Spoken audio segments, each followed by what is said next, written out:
Yan oh, malinis na ng kaunti oh. Bulok na yung bangka ni lolo mo.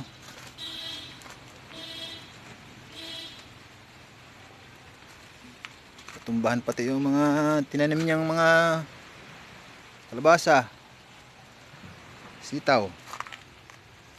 Yan ang mga pinagpuputol-putol ko. Dami. Tinambak ko muna yung mga saging.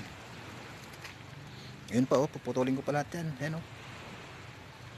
Tatabasin ko na lahat yan para malinis.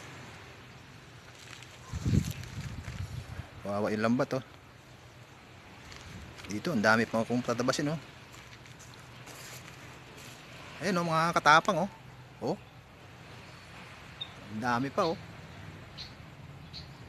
Sakit sa katawan dong. Sa isang araw, itong bangka naman ang ayusin ko. Linisin ko muna lahat to.